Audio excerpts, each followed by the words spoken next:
Welcome to Nippon's podcast on NS Sport. Today I got two very amazing guests in Manny and Alfred. How are you both doing? Not probably not as good as you guys, but still okay. Thank you. Yeah, I don't blame you. I don't blame you. For once, it's good to be an Arsenal fan at the start of the first games. Mm. We haven't been blessed with that for a very long time, Manny, haven't we? No, we haven't, but we also have long enough memories to know that well begun is not necessarily half done. Not even half done, in fact. It's 1/19th done in this case. So we still have a long way to go, and we need to keep our feet on the ground. No questions asked. 100%, 100%, 100%. But yes, yes, yes, yes. I agree to that. For me, as I always said, and even when we won the first game, first kind of three games, I only look for results. You have to scrap the wins. The team is not gonna be 100% gel. Some teams have new players, some opposition teams have lost some players, so you can't take too much from the first three games. But obviously, if you win as many points as possible, that's good. It's not until the fourth, fifth games I start to really look at the system, who is performing, what do we need to improve, who's joined the team, who's left the team, what's the strength and weaknesses. But I don't know. Should we start with the first game of the game week itself? Did you guys watch it? I think it was Aston Villa, if I'm not wrong, against Everton, 2-1 Aston Villa. Uh, yes, I managed to catch it. I watched. I was in and out, but I did catch some of it. Yeah. Yeah. What about you, Manny? Did you watch Aston Villa versus Everton? Sadly, no, Said. I wasn't able to see that. I knew that that was going to be an important game, a clash between two former England teammates and rival midfielders from days gone by. And Gerrard was under pressure to deliver, and I think to his credit, whatever he did was able to work today. Maybe it puts it into perspective that all this talk about, just as we say that we can't, offer too much credit based on the first game, we simply cannot put people under too much pressure based on the first game. And people have been talking about how Gerrard might suddenly be a little bit overrated. He certainly got a lot of things wrong in the first week, but this second week, I thought he made some proper changes, did whatever he had to do. It's good to see that he and Tyrone Mings look to have patched things up a bit. And certainly, Mings' improved performance that day was a factor defensively. And certainly, John McGinn looks to be a good choice for the captaincy. Um, I still believe that Gerrard handled it very badly, but I think the players have responded well. And it was very unfortunate as well that, they saw the former Everton player score an own goal. A nice piece of trivia: Digne's actually done that twice, as an Everton player against Villa, now as a Villa player against Everton. So talk about lightning striking twice. Yeah, you're right. You're right. The money, and it was a bit of unfortunate for Luka Dean. But as you said, it was two managers under pressure. Um, Steven Gerrard was under pressure. Frank Lampard is under pressure. They've both been questioned. Maybe Frank more than Gerrard. But one thing I think Gerrard did well was he changed Aston Villa's formation to a 4-3-1-2, and he did that because Everton plays with a back three, and obviously if you have two strikers that are quite central, they will put three centre backs in awkward positions, and it worked for him. Watkins was involved in both goals, and Danny Ings scored one of the goals as well. So fair play to Gerard. He did well, and as I said at the beginning, you want to win, and he made a change as well. The in Emi Buendia came in and scored a goal as well. So tactically, he got it right. So we have to praise him when we do well. I do think that some people struggle with this. Regardless if you have an agenda or you don't like a manager, when they do well, give them credit, and then when they don't do well, fairly, you can then criticize them. But Yeah, it's good. I think all of us have missed Premier League, so it's good absolutely. that it's back. And Yeah, I'm glad you said what you said because that is going to segue as well into the Arsenal Leicester game, which we'll be talking about next. There's definitely going to be a lot to be said along that particular line. So good segue there. yeah. I mean, Definitely. we can jump into that game. I haven't been able to watch the full game yet because I was traveling on that day actually. So I've seen highlights, I've seen extended highlights. I'm gonna try and watch the replay of that game. But let me start with you then, Manny. What did you make of Arsenal versus Leicester? Well, I actually watched the whole first half and a good portion of the second half before some television issues sort of came in at the wrong time and interrupted my viewing pleasure. Although thankfully for personal reasons, they came back on just in time for the Brentford United game. From what I saw, it was a similar story, if you will, to the Palace Arsenal game where we started to press them and we were looking more likely to score. But Leicester also looked really good, especially on the counter attack. And what was discomforting to me was that when we played, we stuck to a back four today, which was a relief to me because I hope that now teams will start to move away from the idea of having three centre backs and maybe either two wing backs or two wingers who try and track back, because that leads to a lot of defensive holes in many ways if your players are unfamiliar with that position. But we had a back four. Ben White was playing right back, and the way that James Justin, with help from Maddison and company, were able to, was able to just bomb down that left flank and trouble Ben White was very discomforting for me. And it just adds fuel to the fire that maybe, regardless of whatever position you put him in, he simply cannot really, get up to. He doesn't really cut the mustard in many ways. He did make a few tackles against Palace, and today maybe he did what he could, but he still wasn't quite able to nullify that threat. And if Leicester had a bit more luck, who knows? They could actually have scored a few extra goals. But when Jesus broke his duck and then got his second, we had that cushion, and that was just football intellect in excelsis. Both he and Martinelli should be our two strikers going forward. If Arteta wants to play a front three, he can have Saka come in there. But that means he will have to play four at the back. No ifs, no buts, no coconuts. And it was good. In the second half, again, Leicester showed that some good spirit. And I think that little mishap with William Saliba was very, very unfortunate, but it was a result of Leicester continuing to press and finding the balls in the right areas and so forth. And I think it was a sort of a long pass from Evans, I think it was, Johnny Evans, the Leicester captain, which was meant for one of their attackers. I think Vardy was clean through. So Saliba tried to head it away. He only succeeded in diverting it past Aaron Ramsdale. And that was very unfortunate. What I loved was the reaction of the crowd to him saying, "Keep your chin up, Willie, we've got this." And it was wonderful to see. I wouldn't necessarily credit Arteta for that, like a lot of people are doing on Twitter. I think that's ridiculous. I think it's because the fans realise in Saliba we've got a gem on our hands as a defender, an absolute Rolls Royce. I mean, it's crass to make that judgment after one game, but we missed him a great deal, and he will have a role to play.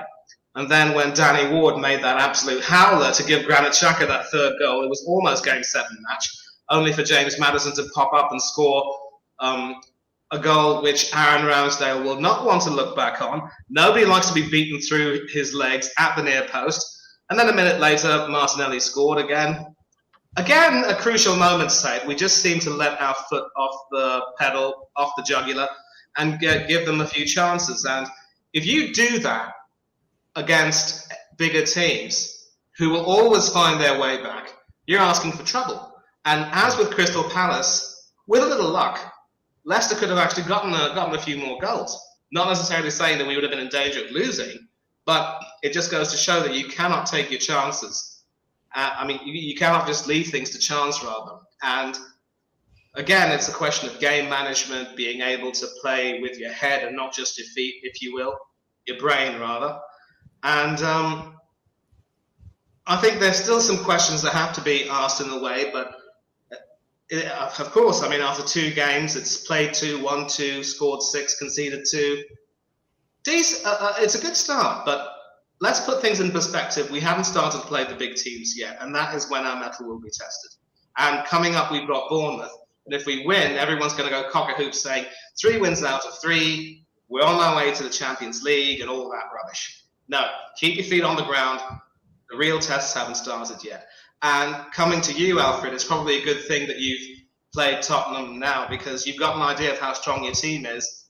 You know what changes to make going forward, and you'll have all the answers going forward. Thank you for that. Thank you for that, Manny. Alfie, did you watch the Arsenal game? Yes, I did. I Uh, really enjoyed that game actually. yeah, yeah. Let's hear your view on it. So it's interesting to hear someone who doesn't have like an emotional, attachment to the team, what their view are. Yeah, so I'm talking to two Arsenal supporters, correct? Yeah, yeah, yeah, Right. Look, I have to give you guys credit, honestly.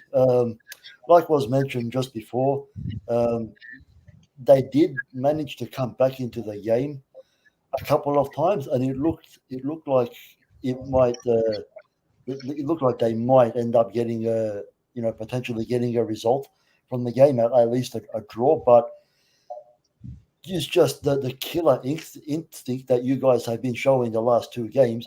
You just did not allow it. I think it was something like a minute after 2 of the goals that they scored.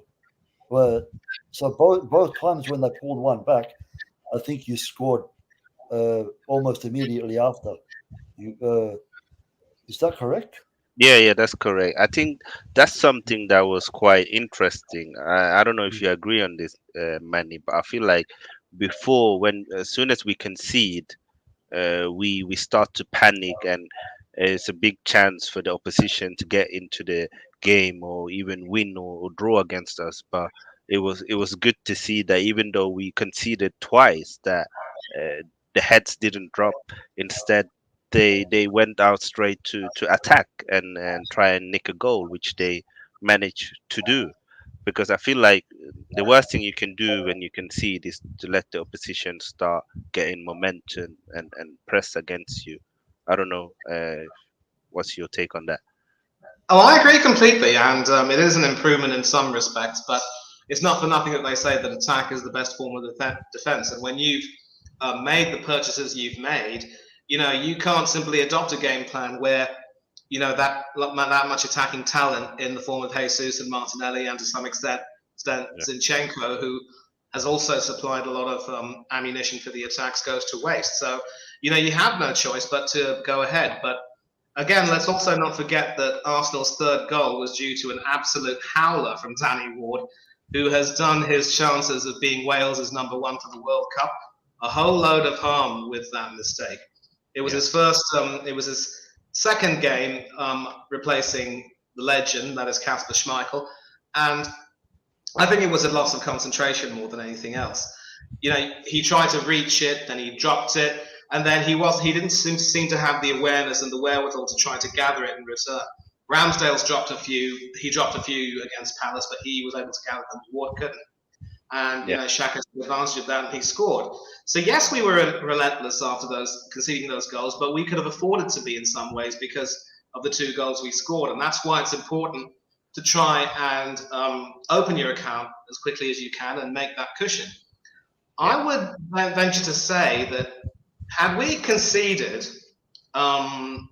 without scoring, we probably would have been in a situation where we wouldn't have started to try to necessarily gotten on the attack straight away, but our focus would have been to try to tighten the defence in the midfield and maybe try and find a way through without necessarily pressing.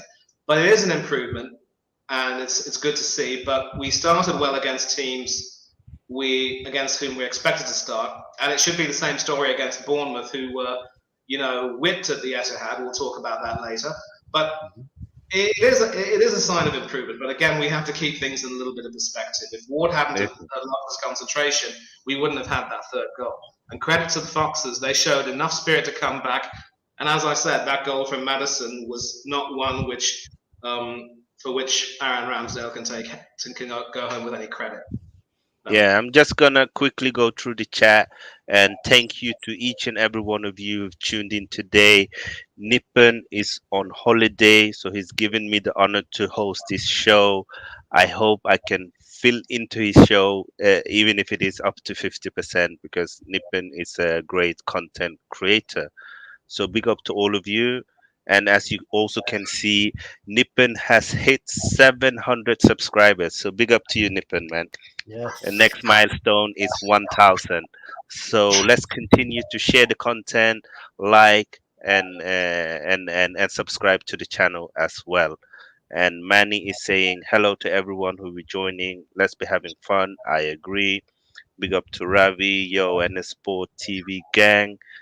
Big up to Thunder Road. Big up to Panna. I heard Nitin got nicked at the bridge for throwing handbags. Funny, funny, funny. And let's see here as well. Yeah, where is Nippon? Yeah, Nippon is gone. He's been kidnapped. Now, joke aside, he's on holiday and he will be back next week as normal. And big up to Witterbird. Good evening. Good evening to you too. And so glad to have James on my Premier League fantasy team. Yeah, I got him as well. He's a good fantasy asset. And thank you for the kind comment as well. So yeah, I think that's enough on Arsenal before they say, Nippon, your Arsenal guys only talk about Arsenal. We will quickly move on to Wolverhampton versus Fulham. Did any of you guys watch that game? No. No. Yeah. So quickly, again, Fulham got a draw. I think they should be happy with two draws in their first Premier League. Two games. They were unlucky. Mitrovic missed a penalty. Jose Sa showed once again that he's an elite goalkeeper, and if any of the top six team needs a goalkeeper, they should definitely look into him. He's quality.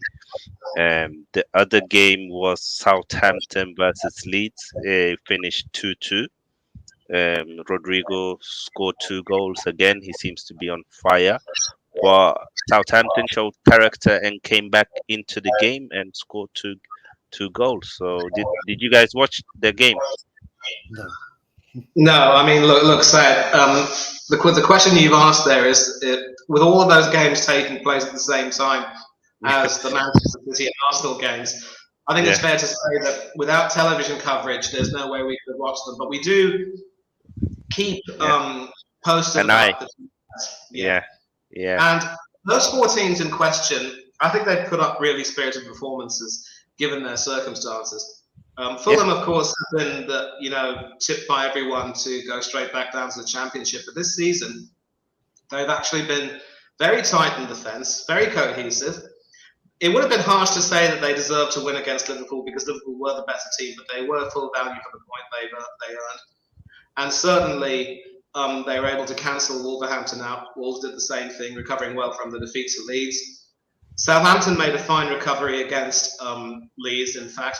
But I thought Leeds also have shown that they can recover some cohesion and be an actual team despite the departures of Rafinha and Calvin Calvin Phillips. Phillips. And They once made a few again, signings. They made a few signings though, and they look very solid. So those four teams can be very satisfied with the result they've earned. Although yes, I'm pretty sure they'd all love to start winning some games as well. I promise you, Hashim, we will get to Chelsea. We're just going through Saturday's games, and then we will quickly move on to Sunday games. Man No, no, no, City, no, no, Chelsea, please. No, I'm joking. Man City managed to beat Bournemouth 4-0. Any comments on that, guys? Well, no surprise, really, is it? I mean, just a fantastic team, one of the best Premier League sides there has ever been. And yeah, I hate to say it, but it looks like hopefully not, but they may run away with it again. But we'll just have to see, because at the same time, I think I think it may not be as easy, because I think up until now, for the last few seasons, they've been playing a lot more freely, right? They didn't really have any individuals that they were relying on, because everybody was just so good and playing so freely and doing their thing, But I feel like now that they have brought in Haaland, I feel like they lost a bit of that freedom doing that, because I just think that he didn't really come there to sort of play around everybody else and with everybody else. Like he's probably going to want to be the main man, So if now if his performances dry up, and he doesn't, and say he starts going a few games without scoring, which is very possible. Uh, I'm not saying that's going to happen, because he's a fantastic player and he will score quite a few goals, I'm sure, for this Manchester City team. But if he does go a few games without, with some poor performances, the club as a whole, sorry, the team as a whole might actually suffer, and then you could see teams like Liverpool or even Arsenal at the moment, the way they're looking, could start challenging as the season progresses, could end up, taking that top spot from them. So it's going to be very interesting to see how they go. Yeah, but what I will say with Man City again, Haaland didn't score, and they managed to score 4 goals, That's and true. it just Yeah, shows the qualities that they have and the attacking threat that they have. They still got players like Kevin De Bruyne, Phil Foden, that's Bernardo true. Silva, Gundogan. Like the team, they got goals everywhere. Even in defense, players like Cancelo, Rodri, they score a lot of goals, and I think that is why it's so hard to defend against Man City, because probably a lot of team now are gonna focus on Haaland, and then the other players are gonna get even more space, and you don't want to give a player like De Bruyne space or Foden space, because they got so much quality in them. And I heard you comment about Arsenal, and I think that we are still a long way to be able to challenge with Man City. I don't doubt that we can have a good season. I don't doubt that we might be able to challenge and even finish in the top four. Been quite consistent with that. But even if we sign 2, 3 players, which I feel we need to do, I can't see us reaching 90 points and challenging with Liverpool and Man City, because I just feel like they have higher caliber of players and manager, if I'm Of honest. course, it's very difficult, but I still like to keep an open mind, because it's the Premier League, and Yeah, we've seen some very surprising things. Like when Leicester won it, nobody was expecting that. And look, of course, I completely understand. We're not just talking small gaps. Unfortunately, Manchester City and Liverpool are quite leaps and bounds ahead of both of the teams. You know, uh, so for Chelsea and Arsenal fans to say that we can challenge them is extremely optimistic. But you know, yeah, uh, more specifically, Arsenal, I would say at the moment, if they can keep some momentum going and some things happen in their favor, like God forbid, I would never ever wish any injuries on teams or players, but things like this do happen in football. So if say Liverpool and or Manchester City lose enough key players, and Arsenal can keep this momentum that they've got coming up, we could see one of the biggest Premier League surprises in a long time.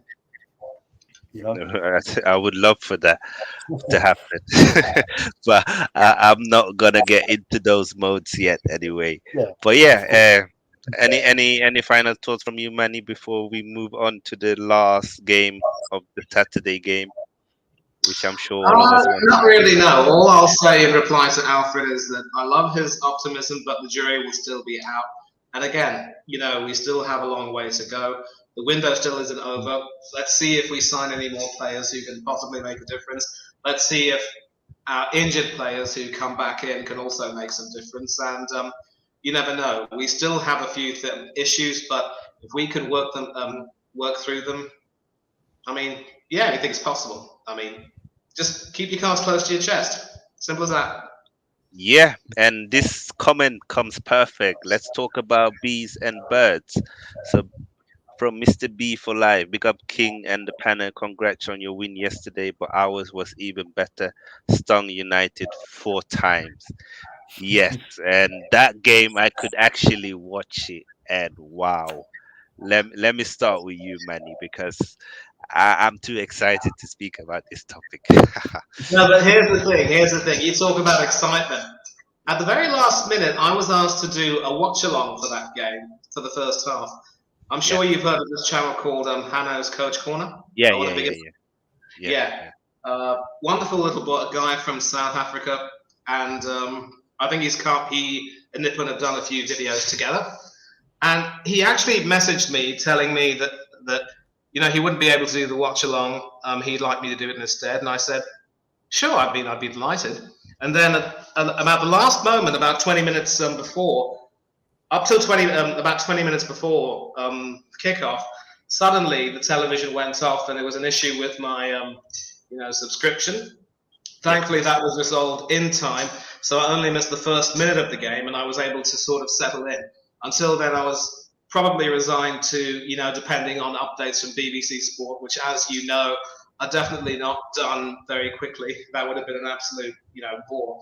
But I was able to see the whole first half, and boy, oh boy, was it an absolute howitzer of a half. It's like, it was wonderful. It was nice to see Brentford pressing as well, and they were having United at sixes and sevens. The mistake of putting Lisandro Martinez at centre back was exposed very brutally. But it also has to be said that as bad a game as David De Gea might have had on a few occasions before for Manchester United, this easily has to rank among his worst. How he let Josh Da Silva's speculative shot from outside the penalty area squirm underneath his body. For a person who's played 400 times for Manchester United, who's won plenty of caps for Spain, and of course was their first choice goalkeeper at the 2018 World Cup, where of course he didn't cover himself with glory there. I don't know. A keeper of his experience should know that you have to get your body behind the ball, and when you fall down, you simply cannot hope to gather it with your hands like that. That looked amateurish, and it set the tone for what was to be an absolute disaster of a half, where Brentford just came coming in waves. I mean, they were swarming all over United, pun intended, and they left them stung and with a huge rashes, and it was awful. I mean, Rashford had a rash, of course. Yeah. Pun intended. And by the end of that half, I think it was. I mean, you could see Ten Hag quickly walking down. All the players were, they seemed eager to come in, and that second goal was just a comedy of errors. I mean, Yeah. you see, you got 3 Brentford players in the swarming around you. Where was the man marking? What was he thinking passing to Christian Eriksen, knowing that Matthias Jensen was speeding up behind him? Yeah. That was just simply awful, and that really set the tone. The third goal as well from a corner. Great work from Ivan Toney to keep the ball in. All sorts of pandemonium in the penalty box. And then, Lisandro tried, to get it out, but I think he slipped. His height simply didn't do him any favours, and then it was just poked in at the very end. I think it was Ben Mee, the Burnley boy, who got that in. And that fourth goal, all the way from the Brentford penalty area, they break away. Again, there's no marking at the back. A practically empty Manchester United half. Brian Mbeumo just has all the freedom he wants to slot it past De Gea. 4-0, game, set, and match. And the second half, as a result, was just a formality. And, you know, it was a pleasure to be doing that watch along. And every time I was doing the commentary, you could. I recommend you check out that channel, that watch Yeah, along, Brentford yeah, Manchester. yeah. It I'll will look be a into it. hoop and a half. I think that has over 100 views already. But I'm not picking myself up. Hannah, I No, want to no, no, mention no. you. Wonderful, Yeah, wonderful lad. I hope you'll have me back sometime soon, and I'd love to do another video with you on another channel again. But the second half, Ten Hag made his changes. He yanked off Martinez. He yanked off Fred, I think, who also was criminally guilty of ball watching for that first goal. And it's like it was damage limitation in Excelsis, really. They did well not to concede, but the game was lost in that first half. And I think yeah, that's an idea in many ways of how tactically naive Ten Hag is. He seems to now be more reactive than proactive. There's a lot yeah, of major surgery that needs to be done. The fact that Cristiano Ronaldo had been choked in that first half, deprived of any supply, says it all. And in the second half, even when he got some chances, it was out of desperation more than anything else. And the end result is Ten Hag cancelled their holiday, gave them an extra session, made them run harder, and I think that's probably the only way you can respond. And I'm going to offer my support to Ten Hag because he has done his bit to try and, start to change the culture a little bit. I think it's fair to say that his decision to want to keep Ronaldo has been a poor one because you can see that there is some bad blood, there are some bad vibes. He clearly doesn't want to be there, and a lot of people have made a big deal about the fact that he's been nominated for the Ballon d'Or, while Messi hasn't. But in many ways, I actually think that nomination is a case of FIFA taking the mickey, really, because the way things have panned out for him at Manchester United, I bet he wishes he weren't in the spotlight. But yeah. there's a lot of work that needs to be done. They definitely need to get a few more players, whether Rabiot or someone else. Even Morata, I know that he is not definitely not everyone's cup of tea, but Yeah. maybe he could do a good job. He has a decent record for Spain. They need to do Uh, something, and Ten Hag uh, should be given the confidence to do something. He's responded in the right way, but from now on, he has to get his tactics spot on. He has to know his best formation for his back four and his midfield, and if that means making sure that Scott McTominay and Fred do not get as much game time as they want, so be it. It's the team first. And bringing Varane back helped. What happened to Eric Bailly? Why is he not in the picture anymore? yeah, I don't know. I feel like with Eric Ten Hag, he's a bit naive and he needs to understand. And this is no disrespect to Dutch football, but the quality in Eredivisie and the quality in the Premier League, it's a big gap. And I mean, and because the Premier League is so much more intense, more physical, it's probably technically better now as well. And you can't be as naive as he is. And for me, if you're a manager who loves ball possession football and you want to play from the back, why did you not do like Pep? Pep, the first thing he did was to get rid of Joe Hart and get a ball playing goalkeeper. Klopp did the same when he didn't work out with Karius and them guys. He went down and bought Allison. Like, if you want to play the modern day football, your goalkeeper has to be comfortable playing out from the back. Oh, yes. And he didn't do that. And why, with all the pressure that was already on Maguire's price tag has not helped him. His mistakes has not helped him. The booing from the fan has not helped him. You can clearly tell that his personality is not of someone who you would call an alpha male or a leader. So don't put the armband on him. He already got too much things to worry about. He's not the guy who's going to help United in the mess that they are and lift them up. He needs someone to lift him up. Again, wrong decision. Rabiot is a talented footballer, but he doesn't have the right attitude. Do you want to bring in a player with an attitude problem to a team that already lacks the right mentality? I have to question that. Again, a bit naive. He bought two very good players, but that are very short. Are you gonna play with Malacia and Martinez in the Premier League? Teams are gonna just bully you, and we've already seen that in the first two games. Again, naive decision. I feel like the worst thing that they did was to get rid of Ralph.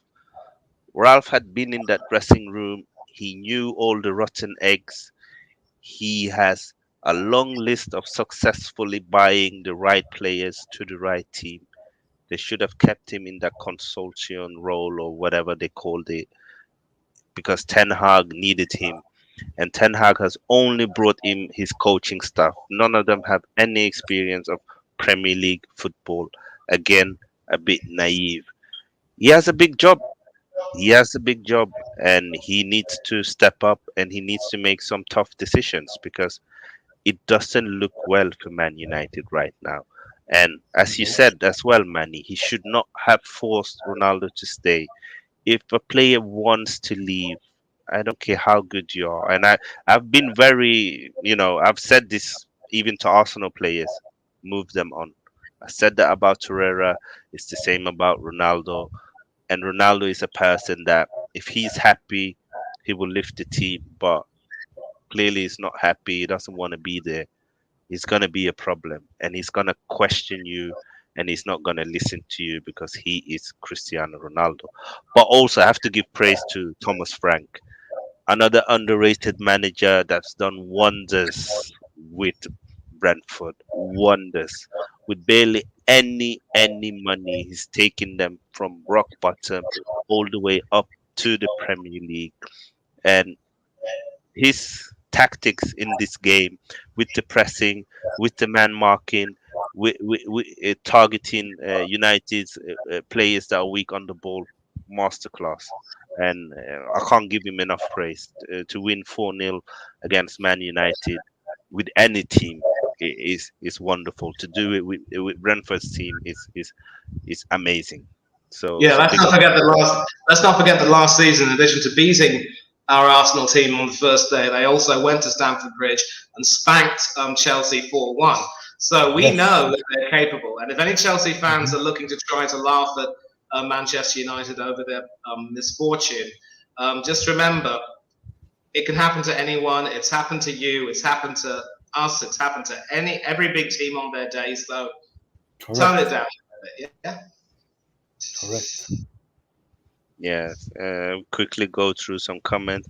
When was the last time United went down? Early 70s, wasn't it? Probably. Yes. Ex-United star Dennis Law with that back heel goal. Wow, you remember. I think Ericsson regretting leaving us now. Too late, pal. Yeah, that's an interesting one. He didn't look happy yesterday. Calm down, Mr. B. Arsenal started off like this last season. Now look at them. Fair point.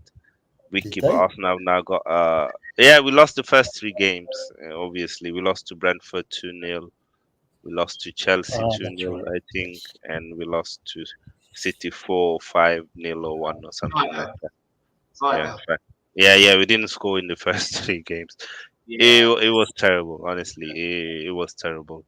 But it doesn't look There's a good for difference, United, though. and United are playing Liverpool next, and another team that loves to press. And I fear for Ten Hag if he doesn't change his tactics. Liverpool are going to destroy them. And after that, it's another pressing team in Southampton. So yeah, it's going to be interesting to see how he tackles these next two games because United need to start winning, even if it is ugly. Yeah. I Yeah. mean, what Mr. B said there, I loved it when Aaron Hickey shoulder barged Ronaldo over. That is Yeah, class. Yeah, I mean, Hickey is, of course, a Scottish international. He made his debut for Scotland in that World Cup playoff against the Ukraine ahead of a more established name like Stephen O'Donnell. And I think Patterson wasn't able to play from Everton. But, that was, in hindsight, probably a poor decision, a baptism of fire because, of course, Scotland lost that game. But you could see that there's some talent there. And we also were interested in him. Brentford ended up snapping him up. Just imagine he would also add a lot of competition for that right back role and definitely strengthen our squad. Of course, Tomiyasu is back fit, but if I never see Ben White playing right back again, it will be too soon. I'm sorry to say that. And it's also worth noting this season is sort of the 30th anniversary season of the Premier League. It's well worth noting in that very first season, United lost their first two games, 2-1 to Sheffield United at Bramall Lane and 3-0 at home to Everton. They drew 1-1 against Ipswich at home. So after their first three games, their record was played 3, lost 2, drawn 1. And they only scored 2 goals then. We all know what happened. They rediscovered their momentum and went on to win the league.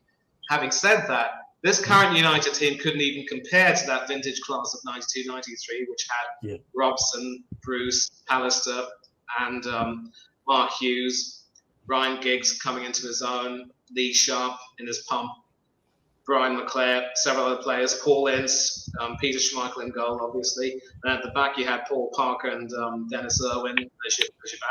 That team would cream this current Manchester United team. But it's another way of saying anything can happen. You cannot simply make judgments after the first 2 weeks, but we can say it isn't looking good for Manchester United. I'm not too sure many of your fellow Chelsea fans will remember that season well, will they, Alf? Which season, sorry? That was the 92-93 season, the very first season of the Premier League. Oh, no, probably not. Yeah, but I agree with your take there, Manny, because obviously, again, football is a funny game. We lost our first 3 games, and then we went, I think, 10 games unbeaten. So all you need is a long winning streak, and then you are back on track. But there's a lot of things that been a big issue at United that the manager hasn't made any difference on, and he's gonna have to make some tough decisions. Even he might even have to sell some of the fan favorites. Maybe players like Rashford, McTominay, maybe they need to move on to another environment. Maybe they think they are entitled to something they're not. Maybe players like a Luke Shaw needs to be moved on. And you have to take tough decisions sometimes as a manager. I mean, I'm sure we all remember, Ralph at some point was benching Ronaldo. It wasn't popular, but we can understand why. I know, exactly. And even with Ferguson before that season, he got rid of a lot of fan favourites, Paul McGrath, Norman Whiteside. So there is a precedent there. Even when he came in at Manchester United, he didn't have the best of starts. He just saved them for relegation and then had to build a team up and make those tough decisions. And that sort of created the platform for United to be the behemoth that they became under him. So it will take some time. I think Ten Hag is a proven manager who does have some quality in him, unlike Arteta, who's unproven.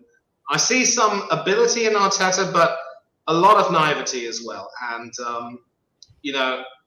that example should serve as some inspiration to Ten Hag if he is willing to learn from history. It should. And one of the things that I think you should take from Arteta is that if you don't like a player, or if the player doesn't fit your profile, get rid of them, because you don't want a bad egg in your team. And big up Nippon tuning in. Thank you. I'm trying my best. It's not easy to fill your shoes, but we are trying, and I have this wonderful panel here who's doing wonders. So I hope we can make you proud. And it's when is the boxing match between Tuchel and Conte? Before we talk about that game, let's quickly move on to the Nottingham Forest versus West Ham United. What another wonderful Premier League game, and this is why all of us miss the Premier League so much. You can go first, Alfred. Yeah, I Did think you we watch it? started. I think we started with that game at the We, start we, of the stream. with But we can West talk Ham about game? it. Or was it something? No, we No. started with the Everton Villa. Did we? Oh, my apologies. Yeah. I don't know why I'm so sure we talked about this game. Maybe I was talking to somebody else after my last Probably. stream. Sorry. No, I didn't. I didn't actually watch that game. Yeah. Did you watch it, Manny? Oh yes, I did. Enjoyed every bit of it. And I think if you don't want me to go on too long, I will say that Forest have proved that they are good value for returning to the Premier League, and they should be here to stay. And I'm looking forward to some more good performances from Steve Cooper's boys. And it was another pressing game. I thought Jesse Lingard, Nico Williams, and certainly um, their number 9, whose name I still can't quite get. Just hold on a minute, please. Um, Nigerian fella. Oh Um, yeah, yeah. yeah, Awani. Yeah, yeah, Awani. Yeah, yeah. very opportunistic goal. Henderson made a couple of good saves, and they defended to a man. They belong in the Premier League, and we've missed them. I mean, again, it This, may be crap to say that after their first game, but I thought they responded well on their home debut, their first Premiership game at the City Ground for 23 years. So you can feel that sense of anticipation. But I will also say, and you can talk about this, that was a game when VAR was used, and it was spot on whenever it was used. yeah. It was unfortunately it was probably the only game this weekend where we was spot on. But it was good to see at least a game where refereeing decision didn't destroy the game, which is important. As you said, I think a lot of people have underestimated Nottingham Forest.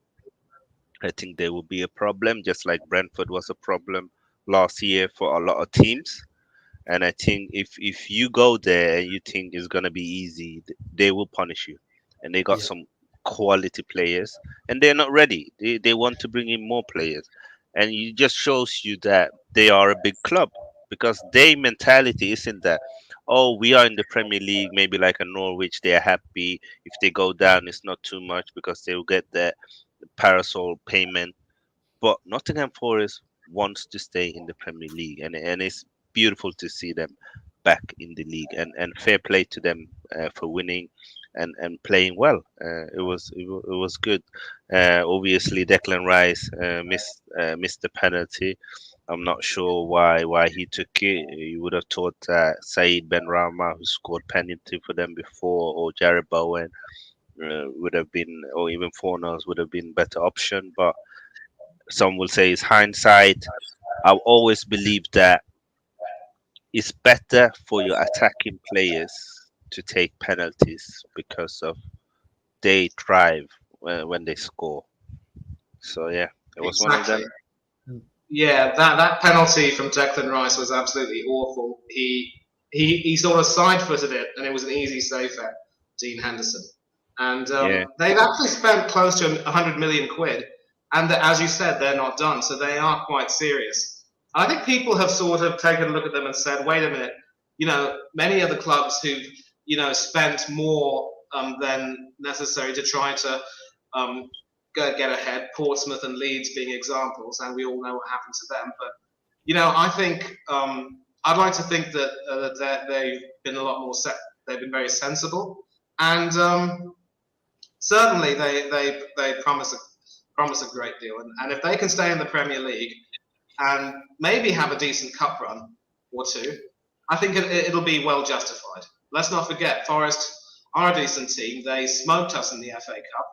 Of course, Spencer's now at Tottenham, but I expect good things from them, definitely. yeah. Very good manager there. When he came into Forest, he changed their fortune and made sure they came to the Premier League. So another manager that maybe doesn't get enough credit, but he's doing a good job with Forest.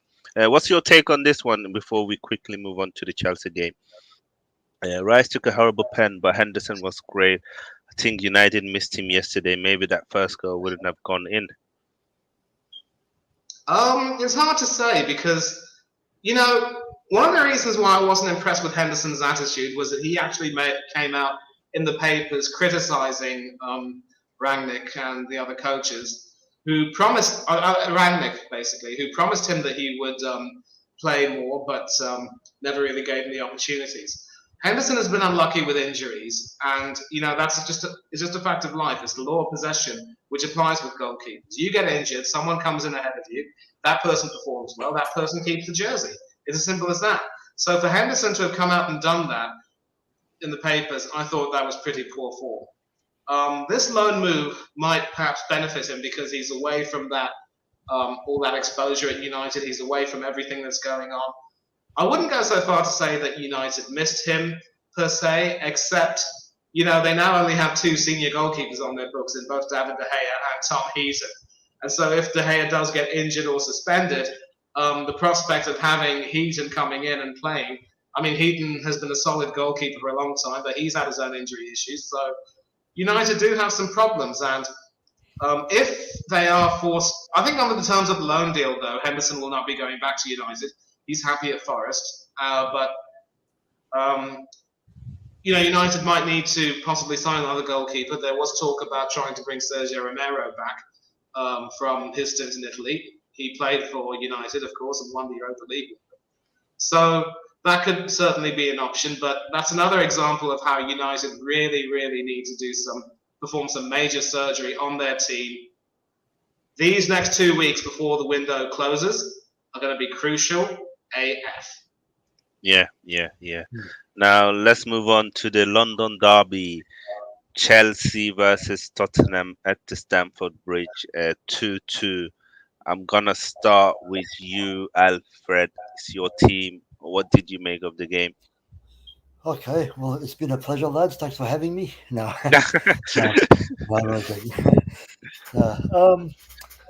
Look, overall, I was actually very, very impressed with the performance. I think we played much better than a lot of people expected us to, ourselves included. Our own supporters. We were a bit afraid because we still have some holes to fill in this team.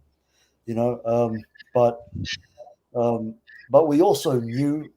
I think a lot of us were also quietly optimistic that we could get at least a draw or maybe even a win, because after all we are still a very capable team, and we very, very nearly did win, and just until right at the end where we conceded that corner, which was unfortunate for us, but it is what it is. I just want to say that I'm not the kind of person that completely blames a referee when things don't go my team's way, because a mentality that I've always had is that if you as a team do your job on the pitch well enough, then no amount of referee mistakes can ruin the game for you.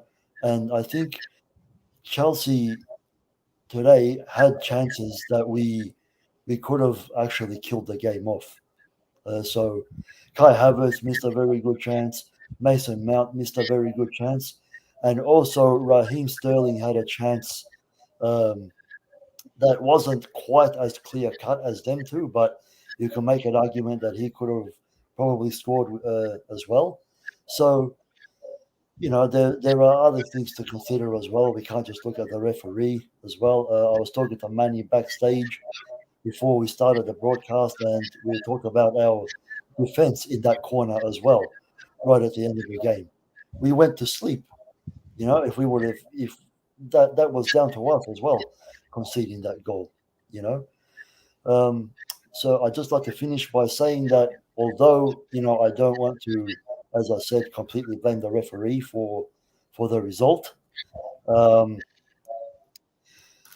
There were some absolutely disgusting decisions, definitely, leading to both Tottenham goals. So Kai Havertz was fouled before they scored the first one. Clearly, he was tackled, and the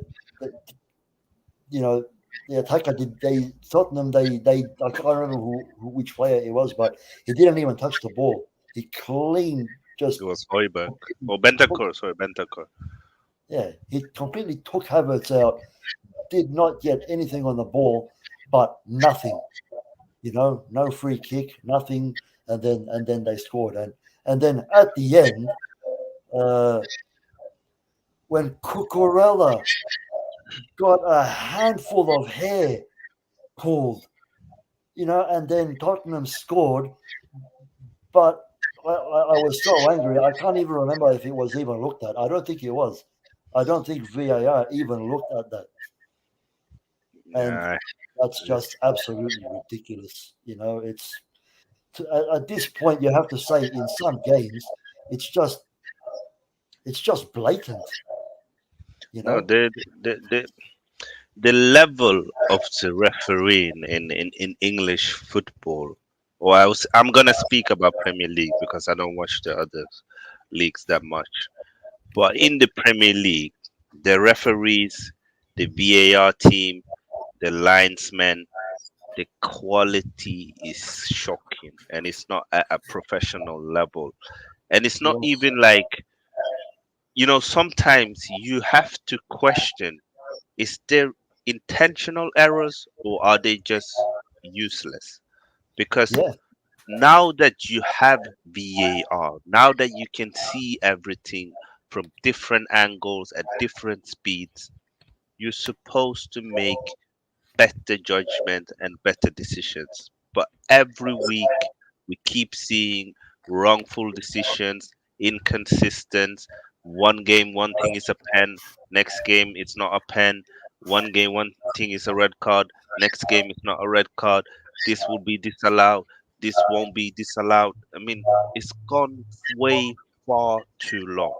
And they have to start getting rid of these old referees that have been refereeing in the Prem for over 10 years and are not improving, are not adjusting to technology, don't want to admit that they've not been good ref. We can't keep having them in the Premier League. But I'll do say that watching that game, I didn't learn anything new from Chelsea in the sense of Thomas Tuchel is a quality manager. Chelsea is a good team. You control the team, mm, but you do lack attacking options in the sense of you yes, do need more clinical players. If you correct, truly want to kind of go away from Arsenal and Spurs and get closer to Liverpool and Man City, you need better striking options because yes, if you had better options, you would have buried that game in the first half probably because yeah, you played much better than Tottenham and they should not have drawn that game and also and then again fair play to Conte and Spurs for not giving up even though they got probably battered like they were not in the game like the fullbacks. This is the thing with Tottenham. There is a bit of a worry for them if I'm the Tottenham manager. When Harry Kane is not involved in the game, they do not have any other creative option centrally that can break the lines through passing, to ball progression, breaking the lines, late runs into the box. Like when he's not involved, they struggle. So if you then nullify the wing backs, it's a problem. And I'm surprised that they didn't get Ericsson. I'm surprised that they've not tried to buy another central midfielder in that mold who's more technical and more good on the ball. Because I do think that in certain games they will struggle if they don't address that. But again, Conte never gives up, and he got a draw away at the bridge is a good result.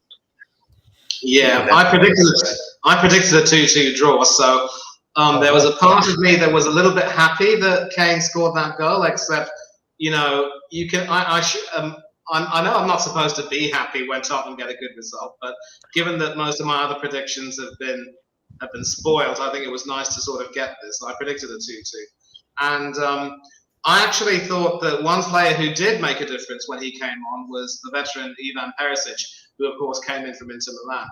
A lot of talk was about how he had, seen better days. His legs might have been gone, but he also did provide some of that creative impetus of which you speak, and certainly his corners. The fact that he's two-footed, so he's able to use his left and right feet with impunity. I think they did make some sort of a difference. But again, we can all agree that Chelsea dominated that game and should, in a fairer society, a fairer world, have come away with the win. But society, like life like football, it's not fair sometimes. Yeah, yeah. I, Yeah, I yeah. agree. I agree. And Uh, getting back to your point about how Chelsea will need a little bit more attacking impetus, how would you feel if a certain Pierre-Emerick Aubameyang were to come over to Chelsea? Listen, I'm someone who, for me, I don't hold emotional attachment to players anymore. I used to back in the days because they used to love the club and they used to show certain characters that you would fall in love with. So for me, if Aubameyang joins Chelsea, I really don't care. I mean, he needs to look what's best for him. If they want to buy him, he cannot turn that down because of he used to play for Arsenal before. So I mean, if he goes, then he goes. I hope he doesn't score against Arsenal, but I wouldn't hold it against him. I wouldn't spread any hate or call him fake. I truly do believe that he wanted to do well at Arsenal. I mean, and I too think that he liked, because we could see even a few weeks ago he posted again when he won the FA Cup on his social media. So if he didn't care, why would he do that? And he's still a good Agreed. goal scorer. He will score Agreed. goal in that Chelsea team. Agreed. Agreed. He wanted a legacy at Arsenal. Had he stayed a Yeah, little bit longer, he would have joined the 100-goal club. So you can imagine how crushed he was when Arteta made the decision to completely bin him and then just jettison him to Barcelona. I can go on and on about how I think he was shafted, but I'm not going to do that. That's going to take a long time. We don't have the time for that. He went to Barcelona, proved that he was worth his weight in gold. The only reason why he might even be considered is because Barcelona still needs some cash. They faced an almighty struggle to get some of their players registered. I believe one of them is still not registered. How they needed that player after only being able to draw against Rayo Vallecano. So, segueing back to Chelsea, I think Aubameyang would be a good fit for them. And I will have nothing but the utmost love for him because he was a part of that FA Cup winning team which won against all the odds. If it weren't for him and the likes of Martinez and David Luiz and others, we wouldn't have scaled that peak. And it was just saddening that we weren't able to take advantage of that momentous day at Chelsea's expense. Sorry, Alfie. yeah, Not a yeah. problem. We do like to beat you guys in the FA Cup final. Yeah, Hey, but, That it, was what's but they beat us in even bigger competitions. So, yeah, uh, yeah. So we well, have to that's take the most of the little that we get. But yeah, I'm one of them that I rate every trophy, whether it's a Carabao Cup, it's a FA Cup, it's a Super Cup. The only one that I'm not too fussed about is the Community Shield, because I feel like it's more of a charity game eh, in England than it is in other countries. But so I don't really count it as a trophy. But obviously, when you play it, you want to win it. yeah. Yeah, That's fair. yeah. But yeah, it's gonna be interesting to see if Chelsea add any strikers, and if it will be Aubameyang or if they go in for other options. It's going to be interesting to see if you can manage to get someone in. I think you probably could do with a striker and maybe another winger as well. I'm not sure if the options on your wing, especially if CH leave or Callum Hudson Odoi if they leave, if you got enough bodies in there. But yeah, Yeah, we'll well, the see. thing is that we let Timo Werner go, Yeah, so we couldn't really afford to do that at the moment. So I don't think we would have done it unless we were sure that we had some good options in mind. Like Aubameyang, for example, or even if he didn't work out uh, and he doesn't come, um, I don't think we would have let Werner go if we weren't confident of getting at least one of the options that we are weighing up. Now we don't know. I'm not aware of. The only one that I'm aware of at the moment is really Aubameyang. just in the last hours, there have been some reports going around about Gordon from Everton, but I don't know how true that is. But we'll just have to wait and see, I guess. But I'm very confident that we should be bringing in at least a striker or another uh, attacking player at least. And if we don't, then we're going to have problems, as you Yeah, lads have said. yeah. Uh, It's a fair assessment. Corrupt ref. It's a weird one, you know. When you make content, you don't want to say or use certain words, but there needs to be an independent body who start looks into these referees, because it's shocking, honestly. And well, it look, takes away, so much from the game when they keep doing these big mistakes that you can clearly see. Oh, it's not even 50-50 situations where you like, oh, is it orange, is it red, or is it yellow? It's clear decisions where they just make the wrong decisions and then they don't want to adjust it. yeah, that's right. And I ask myself this all the time. How is it possible that they can spot things or take 5 minutes sometimes or 10 minutes to assess things like an offside margin of a fingernail. Yeah, We're talking so small that you cannot even tell whether or not it's offside. You have to sit there for 10 minutes with six referees and assess it, right? But when something like Cucurella uh, having his hair completely grabbed, blatantly obvious that uh, that shouldn't be happening, but you don't even review it. You have yeah. to ask questions, Yeah, you know. I know. And I will say that also, Tuchel and Conte need to show more matureness. Like, Mm.